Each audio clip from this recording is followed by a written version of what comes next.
하나님의 말씀은 히브리서 4장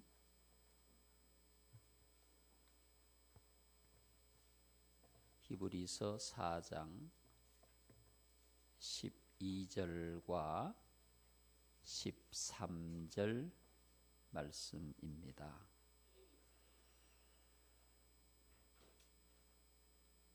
하나님의 말씀은 살아있고 활력이 있어 좌우에 날선 어떤 검보다도 예리하여 혼과 영과 및 관절과 골수를 찔러 쪼개기까지 하며 또 마음의 생각과 뜻을 판단하나니 지으신 것이 하나도 그 앞에 나타나지 않음이 없고 우리의 결산을 받으실 이의 눈앞에 만물이 벌거벗은 것 같이 드러나느니라. 아멘. 축복합니다. 사랑합니다. 반갑습니다.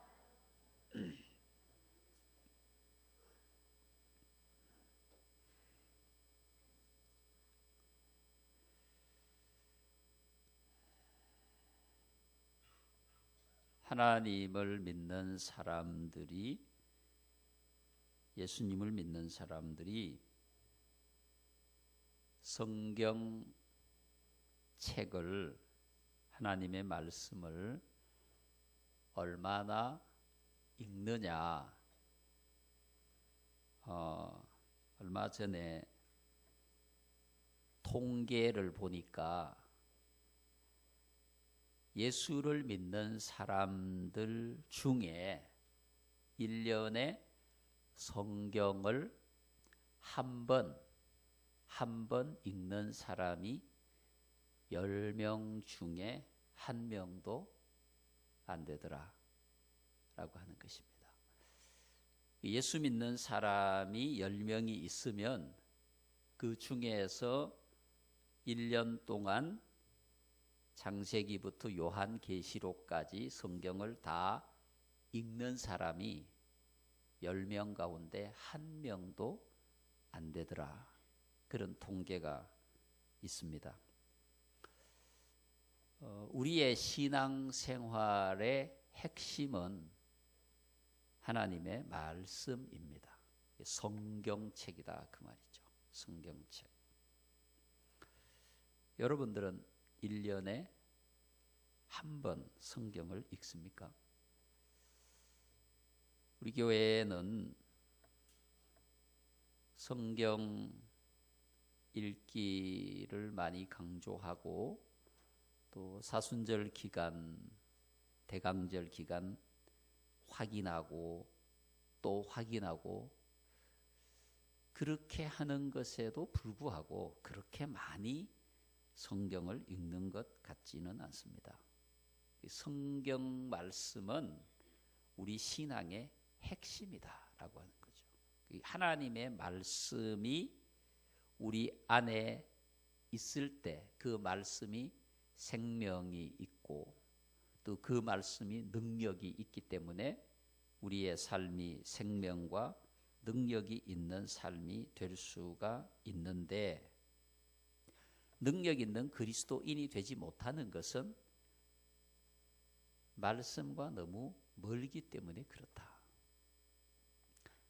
사탄이 믿는 자들의 신앙을 회방하는 전략을 바꿨다. 그렇죠. 옛날에는 핍박하고 환난받게 하고 두들겨 패고 버려지게 하고 손해당하게 하고, 근데 그게 효과가 없는 거예요. 예수 믿는 사람들은 핍박을 당하면 당할수록, 환난을 당하면 당할수록 더 강하게 일어나고 더 열심히 신앙생활하고 박해가 있는 곳에는 교회가 더 많이 성장하더라. 사단이 전략을 바꿨다. 열심히 예배당을 가라. 근데 예수는 믿지 마라. 열심히 예배당에 가는데 성경도 읽지 마라. 네 너무너무 바쁘지 않냐? 기도하지 마라. 금요 기도해. 기억도 하지 마라. 전도하지 마라. 너무 힘들지 않냐? 알아서 딴 사람이 다 할 거다. 사탄의 전략이 바꿔졌다. 열심히 예배당에 가는데 예수도 믿지 말고 성경도 읽지 말고 기도도 하지 말고 전도도 하지 말고 그 전략에 믿는 자들이 놀아나고 있는 거예요. 교회는 다니는데 예배당에는 가는데 예수를 안 믿는 거예요. 예배당에 가는데 말씀이 없는 거예요. 말씀이 생명인데 생명이 내 안에 없으니 어떤 기적과 능력과 역사가 일어나겠습니까? 여러분의 마음 안에 생명 되시는 그리스도의 말씀이, 성경 말씀이 충만하게 들어있어야 된다, 그 말입니다. 예수 믿는데 성경을 몰라요. 여러분, 오늘 본문의 말씀을 보면 아주 명쾌하게 하나님의 말씀은 살아있고 하나님의 말씀은 살아있고 말씀이 어떻게 해요? 믿습니까? 하나님의 말씀이 살아있다는 거예요. 하나님의 말씀이 여러분 살아있다는 겁니다. 하나님의 말씀이 살아있다는 사실을 우리는 모르고 지나갈 때가 많아요. 살아있기 때문에 변화가 있고 살아있기 때문에 능력이 있고 살아있기 때문에 역사가 일어나는 것입니다. 창세기 1장 1절에 태초에 하나님이 천지를 창조하시니라 1장 3절에 이렇게 기록되어 있어요. 공동번역에 보면 모든 것이 말씀을 통하여 생겨났고 모든 것이 말씀을 통하여 생겨났고 이 말씀 없이 생겨난 것은 하나도 없다. 요한복음 1장 1절 태초에 뭐가 있습니까? 말씀이 계시니라. 이 말씀이 누구와 함께? 하나님과 함께 계셨고 이 말씀은 곧 하나님이시다. 이렇게 말씀하고 있어요. 물론 이 말씀 가운데는 말씀 자체가 되시는 예수 그리스도가 계시고 기록된 말씀, 성경 말씀이 있습니다. 말씀이 곧 하나님이시고 말씀이 곧 진리와 생명과 복음과 구원이 되신다고 하는 이 말씀은 오늘 우리에게 아주 중요한 교훈을 주고 있습니다. 다시 말하면 우리의 모든 신앙생활의 핵심이 하나님 말씀이고 신앙생활의 원칙, 원리, 기준, 질서가 하나님의 말씀이다. 할렐루야. 이걸 우리가 알아야 됩니다. 여러분, 신앙의 핵심이 하나님 말씀이요. 모든 우리 신앙적인 행위의 원리가 원칙이 하나님 말씀입니다. 하나님 말씀보다 더 우선적인 것은 있을 수가 없다. 전통도 아니다. 우리 교회는 옛날부터 그렇게 해왔습니다. 이렇게 말하는 사람들이 있습니다. 어쩌면 우리 교회도 역사가 30년, 40년, 50년, 60년 되면 그렇게 말하는 사람이 생겨날 수도 있습니다. 목사님 무슨 얘기입니까? 우리 교회 역사가 100년이 넘었는데 이렇게 해왔습니다. 이렇게 해온 게 중요한 것이 아니라 하나님의 말씀이 우선입니다. 내가 평생을 그렇게 살아왔다. 이게 중요한 게 아닙니다. 하나님의 말씀이 허락하면 가능한 것이고 하나님의 말씀이 허락하지 않으면 불가한 것입니다. 우리의 신앙과 삶의 원칙은 오직 하나님의 말씀, 성경이다. 할렐루야. 하나님 말씀은 살았다는 거예요. 살아있는 하나님의 말씀은 우리를 감동하고 우리를 책망하고 우리를 바꾸고 우리를 하나님의 선한 길로 인도하십니다. 하나님의 말씀은 교훈 아닙니다. 하나님의 말씀은 좋은 말씀 아닙니다. 멋진 말씀 아닙니다. 명언 아닙니다. 하나님의 말씀은 살아있는 하나님의 말씀 그 자체다. 하나님의 말씀. 여러분, 죽은 물은 살릴 수가 없습니다. 생명이 없어요. 죽은 물에는 어떤 생명체도 살 수가 없습니다. 죽은 물을 사람이 마실 수가 없습니다. 하나님의 말씀은 죽은 것이 아니라 살아있다 그 말입니다. 살았고, 그래서 살아있는 말씀이기 때문에 이 말씀이 가는 곳마다 생명의 역사가 일어납니다. 왜? 살아있기 때문에. 하나님의 말씀이 살아있기 때문에 죽은 영혼을 살리는 능력이 있다 그 말입니다. 에스겔서 37장에 이렇게 말씀하고 있어요. 10절 말씀해 보시면 이에 내가 그 명령대로 대언하였더니, 그러니까 하나님의 말씀을 선포했다는 겁니다. 생기가 그들에게 들어가매 그들이 곧 살아나서 일어나 서는데 큰 군대더라. 마른 뼈 환상을 보잖아요. 하나님의 말씀으로 명령했더니 그 마른 뼈들이 사람의 모양으로 맞추어지고 거기에 살이 입혀지고 생기가 들어가서 살아 움직이는 군대가 됐다. 여러분, 예수 그리스도의 복음의 역사, 말씀의 역사가 없는 사람들은 죽은 인생입니다. 거기에 말씀이 들어가니, 복음이 들어가니, 예수가 들어가니 살아나더라 이 말입니다. 그 말씀에 생명이 있기 때문에. 여러분, 우리의 능력으로 사람을 살리는 게 아닙니다. 전도하는 것은 내가 하나님의 말씀을 전하는 것입니다. 하나님의 말씀이 생명이 그들에게 증거되매 그 말씀이 능력이 있어서 그들을 살리는 겁니다. 여러분, 선교지 현장에 가보세요. 복음의 역사가 얼마나 놀라운지, 그 말씀이 생명의 역사를 어떻게 이루리는지 우리가 확인할 수 있습니다. 말씀은 곧 생명입니다. 살아 있습니다. 에스겔서 47장 성전 문지방에서 흘러나온 물이 발목에 오르고 무릎에 오르고 허리에 오르고 능히 건너지 못할 강이 되고 이 물이 이르는 곳마다 살아나는 역사가 일어났다. 복음이 가는 곳에, 하나님의 말씀이 증거되는 곳에. 8절 말씀해 보시면 이 흘러내리는 물로 그 바다의 물이 되살아나리라. 9절 말씀, 이 강물이 이르는 곳마다, 이 강물이 이르는 곳마다 번성하는 모든 생물이 살고 또 고기가 심히 많으리니.